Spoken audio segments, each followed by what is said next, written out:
我手里啊有块银元，你看看值不值500？我现在手里有点紧，想变现，准备换点钱。我看你这个船样可不是普通年份的，21年的三角船样只要500，这也太可笑了。我先瞅瞅。你可别笑话我，我今年是第一次卖银元，500你感觉贵的话，我再给你少50。这根本可不是少50那么简单啊！你这拿的是稀少年份的军阀币，张口只要500，这很明显底气不足啊。虽说你这个三角船样入的是 NGC 的盒子，但好歹这也是高分啊。AU58足以说明这个三角船样保存的状态不错，相当于是接近 MS 级别了。这壁面压力十足，这能说说哪来了吗？来路啊，绝对没问题。昨天我跟我朋友去打赌赢了，他说这个银元啊能卖5位数，结果去几年，一年都不要。那你去今年，别人肯定不要啊。现在银元算是无级文物了，属于这个古玩的范畴，而金店它只是卖金银首饰的地方。咱说句不好听的，那银元他们也认不清真假。你忽然间把这个给他拿过去，人家估计还以为你是过来卖银子嘞。可被你说着了，他们说银子太便宜，对，他们也不想要，即使要的话，也得叫外边的盒子砸了。那盒子砸了，实在太可惜了，你都不知道，我们个人拿银元去评定如何，想给一个 AU58分，那得有多难 ？AU 级别的话，首先这个币值状态啊，得达到一定的状态，它才能给分，不然你们不懂的话，砸开盒子还得去入盒，那不是还得另外再掏钱吗？这谁懂里边的规矩？今年的银元建议我把盒子砸开，然后把银元烧化，检验里边是不是银子，是假的他们也不要。这不用砸开烧，这也知道不是假的呀。这壁面压力十足，你看还是多少带一点彩嘞，淡彩，虽然是淡彩，这略带一点淡彩，壁面这是一眼大开门啊，假的和你这个区别巨大。一说把银元烧化的人啊，这很明显他都对银元不懂。别说你这军阀币烧化了，你就随便拿一块元大豆烧化了，这也太可惜啊。所以啊，我就把这个给我朋友引过来了。反正啊，他爸的银元，反正市面上也没人要，你看着给吧。市面上没人要的话，那只能说恁俩没找对地方卖。你这次赢了呀，也算是瞎猫撞个死老鼠，因为恁俩谁都不懂，不然的话，那朋友也不会输给你。你今天既然来了，我都给你简单的讲一下这个21年的船样。21年的船样，在船样里边存世量是最少的。它这个版啊，当初之所以没有大规模的发行，只短暂的发行几个月，就是它的设计有问题。你看上面3只海鸥，包括下边的这个旭日东升，这个设计啊，就是当时正好和日本人打仗，所以说有点应景，当时感觉到不景气，所以说发行了几个月之后，立马就回收了，就重铸了。所以说这市面上这个21年的船样比较少。你这个状态确实不错 ，AU58分，算是银元里边的高分了，接近 MS 级别。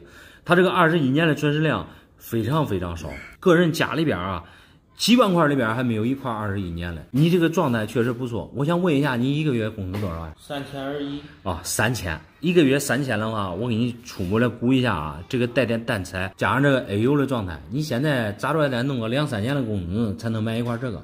不会吧？如果真这么值钱的话，那我一次可以躺平了。对呀，一下子就不用上班了。那你可以躺平几年。这个东西啊，我不建议你卖，你还得给那朋友还回去，因为这个东西啊是他爸的。既然他爸能玩得起这种军阀币，就说明他家比较有实力。再说了，你给那朋友打赌，300、200无所谓。但是像这么贵的东西啊，你得照顾一下那朋友的情绪，不然的话，明天他爸来过来找你，就很难看。没事儿，我都给他说弄丢了，你看看能不能给我现金，就不用给我转账。那转账，说实话，你考虑的怪好，你这是百密一疏啊！我给你现金又如何啊？这个东西别人肯定不会善罢甘休啊。再说，刚才我给你讲得很清楚了，朋友之间友谊比金钱重要。再说这也不是几百块钱的东西，你说弄丢，你得赔人家价值啊，价值多少钱，你得赔人家多少钱，这个问题你得考虑清楚啊。这东西我没法要。东西是没问题，东西没法要，我建议你还给那朋友还回去。那你不要算了，我都走了。好，啥东西拿出来看看呗？啥东西？你看看啊！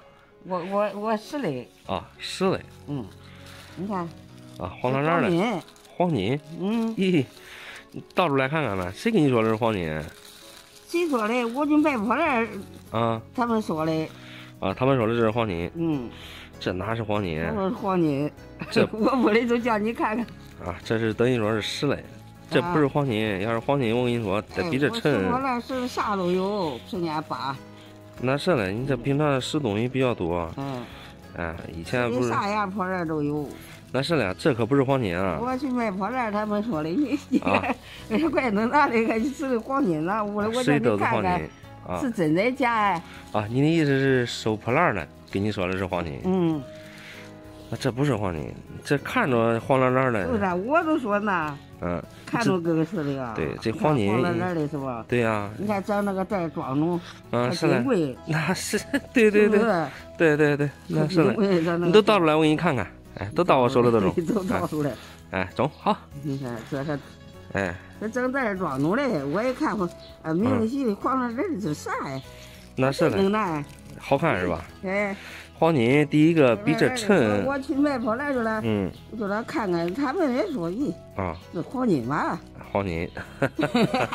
我说了，我叫你再看看。啊，这不是黄金，要是黄金啊。是嘞，颜色，我想着也不可能啊。啊，你想着也不是黄金。对呀。那不是黄金。他们卖破烂，他们也是骗我的，可能。那可能给你说着玩呢。我说黄金，管真是黄金，管贵了。那对，真是黄金，他给你收过来多好啊。这是黄金，它得是首饰之类的。你这，但是你做成这黄金没有做成这的呀，对吧？第一个轻年的很。就是啊，轻年，对。对，你说轻年对。黄金沉是吧？对，黄金沉，这太轻年了，而且嘞，这黄金。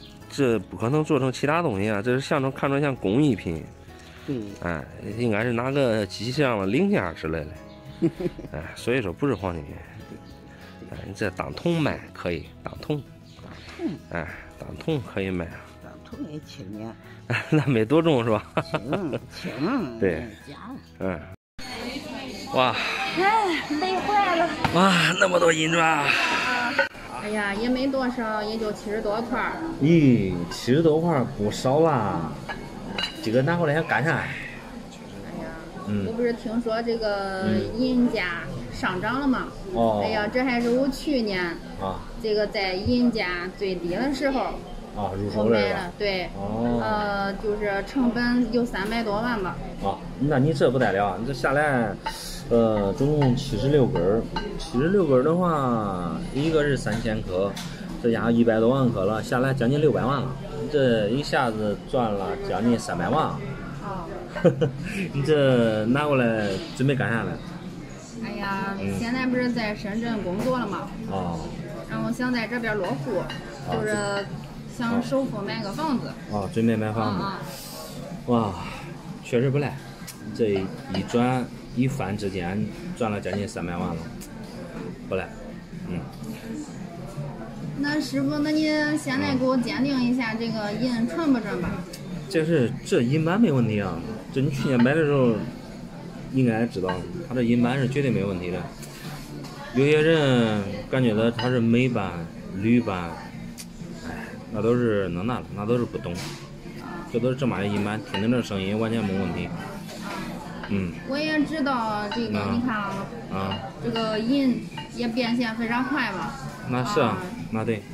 你这是涨价了，你赚了，那你有些人该说风凉话了，你就是万一跌了嘞，是不是？是，因为你想想呢，我放了1年呀，对呀，光我的成本投资我都300多万了。那是。这是我幸运。那对。我这一次这个。银涨价了，我赚了有200多万。可以，我跟你说啊，你这下一次估计再给你的机会，你还得买到，是不是？是，因为任何的投资都有风险嘛。那对。关键是就是看你选择了，对，就是低风险了吧？对。今天我也是见识了。今天下午店里来了一位女子，怀揣着一个报纸卷，从里面取出家里祖传几代的金印。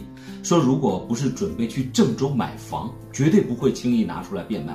话里话外的意思应该是能卖不少钱。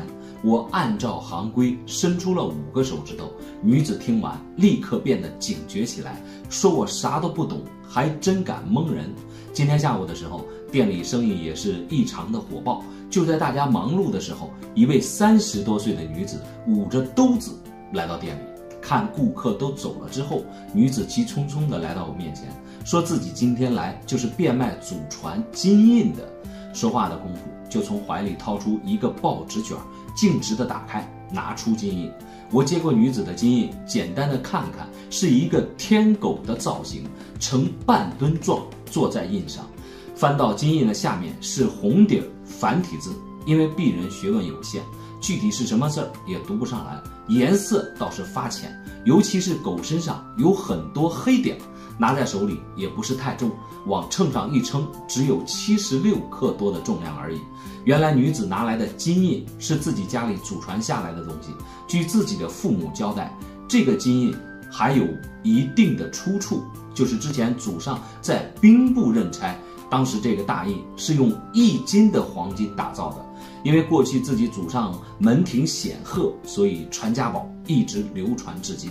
说不是准备在郑州买房，绝对不会拿出来的。听女子的讲解，我只能是她说我点头，这话该说的都说完了。其实她的意思非常简单，就是想着这个东西应该能不少值钱。看我称完重量之后，第一句话就是说算算多少钱吧。其实我也看半天了，直接按照行规伸出了1巴掌，说最多给你50吧。我当时也是很自然的一个报价，没想到女子听完立刻警觉了起来，说我简直就是在胡扯，过去的一个黄金大印就给50，说我啥都不懂，也没有说出来一个道道，质问我收古董难道都是靠蒙吗？他说这话的时候，我只笑不说话，我就知道这个能卖多少钱，他肯定比我清楚。当然最后的结果可想而知，我肯定不会再多出钱，50块已经很对得起他了。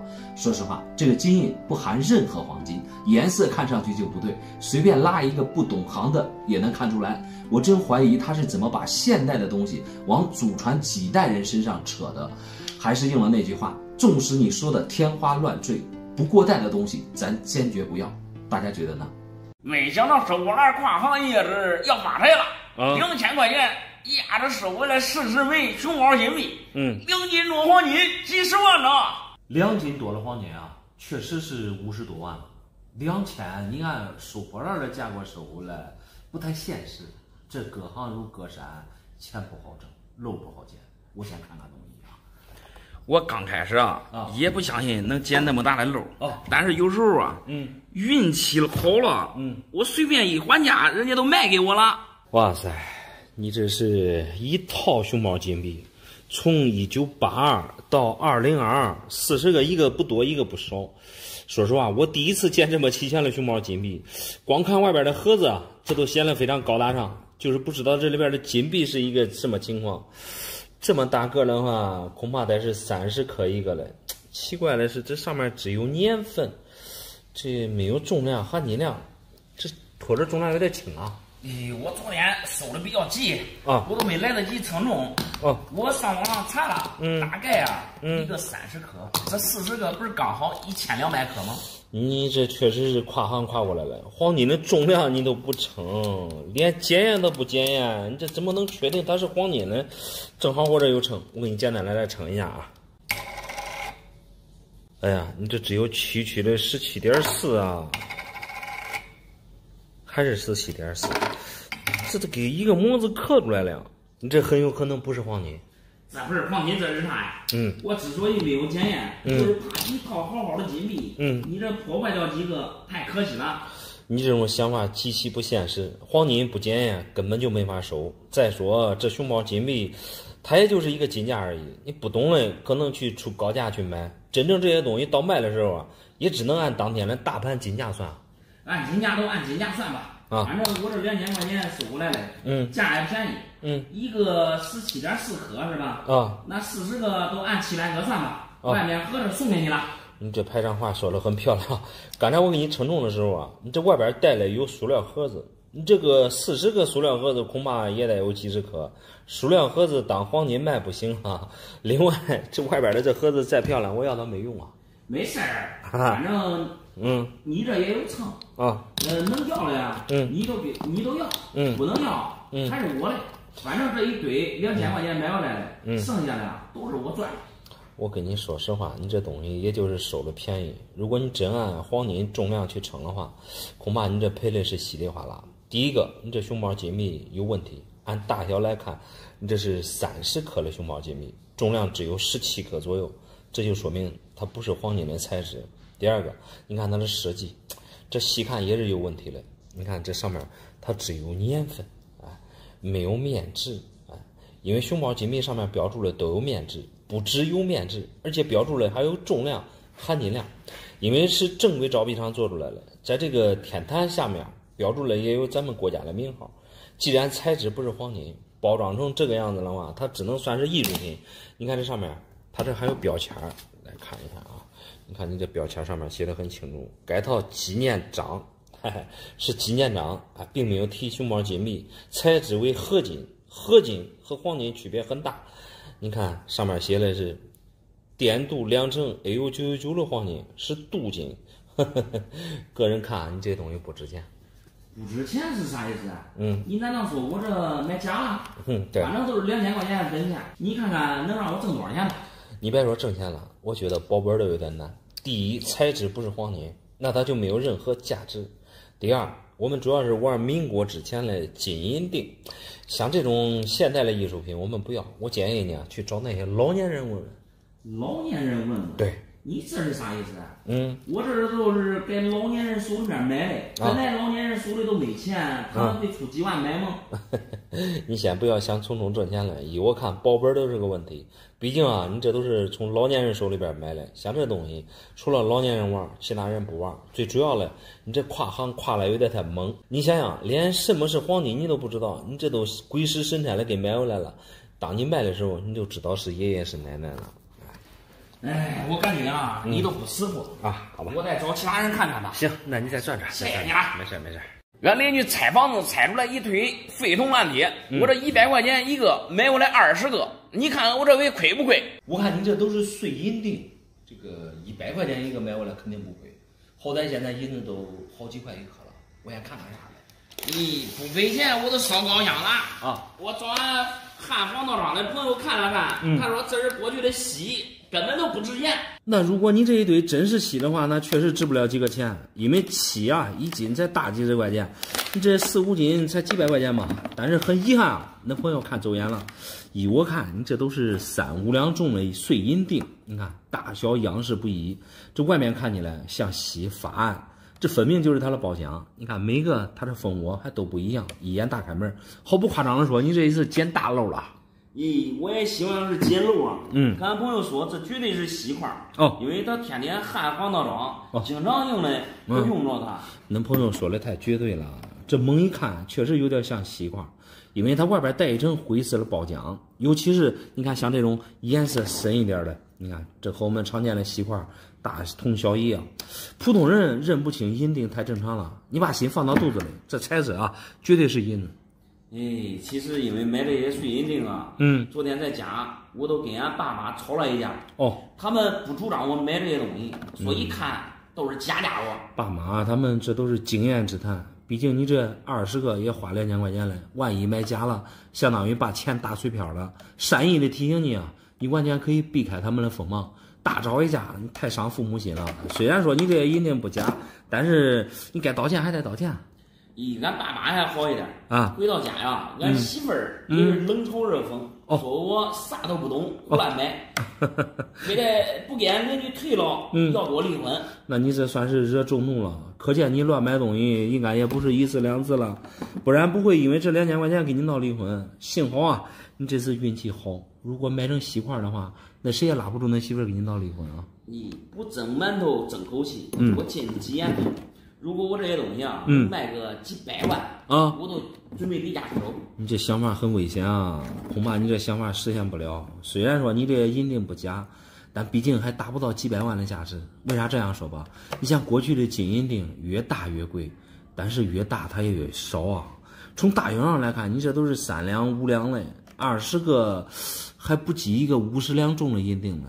还有银锭大部分都是看状态，对吧？来估价来。如果上面有落款会更贵。这可惜这都是速锭，速锭就是明清时期最常见的，存世量还是比较大的。其实银锭啊和银元的价值评定差不多，主要是看状态。毫不夸张的说啊，你这些都是罐装货，因为长时间在地基下边放着，看状态应该过了很严实，没有受潮。因为银锭都是雪花银，一般不像银元一样带铝锈包浆，所以包浆才是发黑的颜色，就是定型很一般。基本上像这种速定啊，大概一颗是15到20左右，卖一个这大一点的，这本钱就回来了。啊，你的意思，才给我2000块钱一个，差不多。你这价钱太低了，没有人家网上给的多呀。人家一个说了给我10万。10万一个不可能，你要说50两的锭子给到10万，没什么大惊小怪了。你说像你这种银锭，一个想卖10万，这不是搞笑了吗？那我只能说你查询的价格太不靠谱了。像这些东西啊，这都是按重量来称的。重量称那是不可能的，你说的很不专业。你少10万一个，我还真不想卖，因为你这给网上说的价钱太多了。那网上的价格那都是忽悠，啥都不懂了。我告诉你，这些银锭为什么要称重？因为它们的大小重量不一样，你不称重根本无法区分它的价值。它不像10两、50两了有一定的固定重量。反正你这100一个是捡大漏，但是想卖10万，那只能说你异想天开了。具体能值多少钱？我建议你多去实体店再去问问价吧。好吧。我这有一块秦代的银元，这上面这个人啊，有可能就是秦始皇我没想到我这一下就发大财了。你现在别激动了，你拿过来的这个银元啊，这是曹锟的戎装军阀币，这是典型的民国时期发行的银元，和秦朝秦始皇一点关系都没有。咋会没有关系嘞？这上面写的文字分明就是秦朝时候的文字这里面的玄机专家可都告诉我了。这银元能有啥玄机嘞？这上面写这俩字确实是篆书，篆书啊是从秦朝那时候开始书写传播的，但并不代表它就是秦朝的银元。再说秦朝那时候就没有银元，你包括上面的五色旗，还有曹锟的这个装扮，这也不能说就是秦朝的呀，咱不能信口雌黄。我确实对银元不懂，人家专家都给我讲的话，我都记一半忘一半。反正价格是给的非常好，给我800万。800万，对，你这说出来能让人吓晕。就拿前2年军阀币涨价最猛的时候为例，就像这种军阀币也没有说到800万啊，咱就说那些品相状态各方面都不错了，打个皮盒带分的，大概行情也就100出头吧。所以你这800万一报出来啊，只能说明你啥都不懂。那有可能是我看错了，毕竟8后边好些零我也没来得及说清楚。那应该是专家给我报了80万吧？你这张口专家闭口专家，专家的话有时候也不一定就是对了呀。一块银元能值多少钱？不是上来就随便对吧乱报价。首先啊，必须得证实它的这个真假性。如果连真假都看不懂的话，那么它的报价对你来说完全没任何意义。我跟你说，我这块银元真假完全没有问题。这是我去年在金银加工店花800块钱买回来的。老板说这是顾客以前假传下来的。那顾客说假传，他就是假传了吗？这说到底是你掏钱买别人的银元。对啊，有很多不确定性。如果真值800万的话，人家金银加工店的老板他不会800卖给你啊。你能认为值大钱的东西，难道别人就不懂吗？再说了，真假你这现在都不知道啊。真假我不知道，人家加工店老板知道啊。我们都已经白纸黑字写清楚了。如果不是银子嘞，人家情愿赔我10000倍损失。你签这个赔偿10000倍损失，完全没任何意义。因为银子它不是大克拉的钻石，它大一点的钻石世界独一无二，而银子稀烂便宜啊，一颗才几块钱而已，20多颗也就200来块钱。人家真假完全没必要骗你啊。而银元我们玩的就是稀缺性和年代感。为什么像这种曹锟军阀币贵，就是因为它少。你像以前它固定啊，它就发行了那么多，存世量少，所以贵。而金银加工店老板啊，之所以给你鉴定的是银的，不是银的赔你10000倍损失，人家这就是银的，人家有底气给你签。但是从古玩的角度来看，你这个军阀币它并不老。你看压力、包浆，这壁面都不开门，你看它的包浆比较浮，漏贼光，各方面压力咋看咋不舒服。你包括它的边齿，你看一下，这都是整体划一。第二，像这种真银假币啊，它就是一个银价而已，200块钱一大管，80万更是无指望，所以你这也发不了什么财。不可能，你说的话没有任何依据。你说值200万，那为什么专家能给我报80万嘞？人家专家又不是傻子。你说的很对，人家专家肯定不是傻子，能把一块真银假币给你报到80万，可见啊，你也信以为真了。估价只是人家的第一步操作，后续啊就等着你这种小白去给他们送钱。你想想，给你卖80万，多少你得给人家几百几千的好处费吧，这是应当了吧？对呀，如果不给我卖，他说了，如果真给我卖80万，几百几千那都是小钱，那是，给我卖不掉也没啥关系，只要能证明他是假的，我去找金店加工老板赔万败损失，也发大财啊！这不是我这真假我都不害怕。你这完全想多了啊！人家卖给你的就是银了，人家签了就是不是银了才会赔你万倍损失。对呀，我这鉴定确定也是银了呀，这人家1分钱也不会赔你啊。只不过你的银元不牢而已，所以你既卖不了80万，就别人也不会赔你万倍损失。真假的你根本就发不了财，这银元我也不要。我建议你还是去多找人问问价，看看到底值多少，你心里就有谱了。我肯定找人问价，我看你也不鉴定了也不占。好吧。俺朋友有一块带龙的银元，他准备500块钱卖给我。我害怕其中有诈。你帮我看看，这是不是假的呀？我看，你好。这是拿的什么呀？这是，看啊，我看，这个是翡翠的，这是手工雕的呀，在哪弄的？缅甸。哦，缅甸弄过来的，当时弄这个花了多少钱？3万。放多少年了？这5年了。5年，今天拿过来意思是想变现吗？估个价。估价。我先看一看吧，这个做工不错，人工雕的，在家里当摆件儿，你放着呗，那么好的料子是不是？你干嘛拿出来要卖掉呢？没说卖。没说卖，就是让我估一下价，是吧？哇，想知道现在行情呢值多少？现在行情值多少？我给你出一个价吧，我觉得吧，这个东西啊，这个。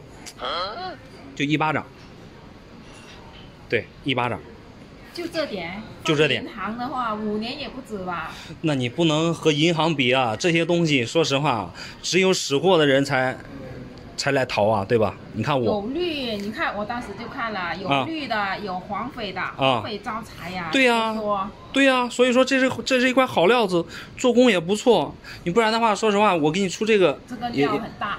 那你是不是？那对，确实很大。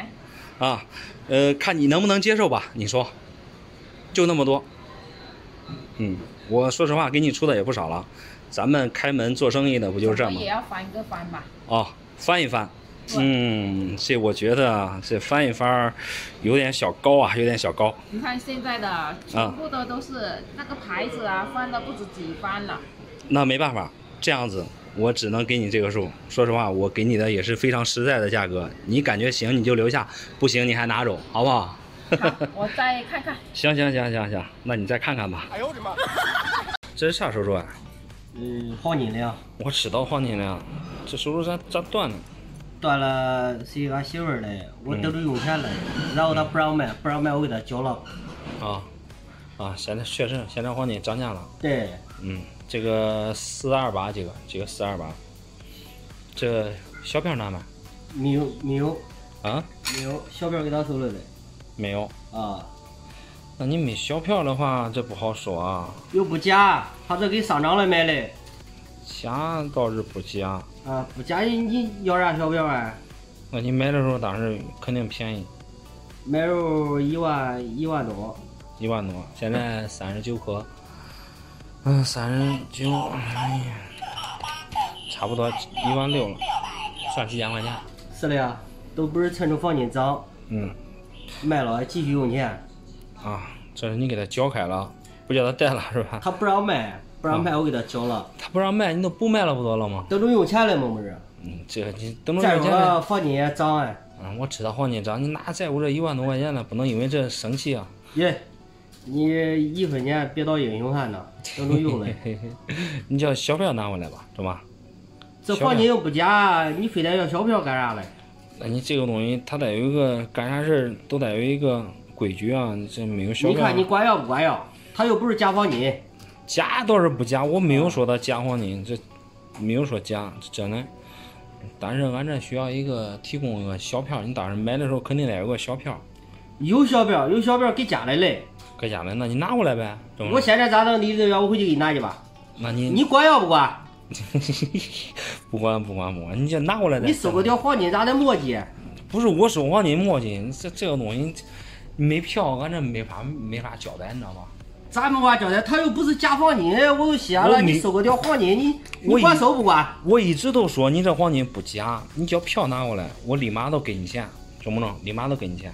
我现在我没有票。那你现在没票，那我这暂时也没法交代啊。那没法交代，我上其他地方买。那你上其他地方看看吧，懂吧？这实在没办法。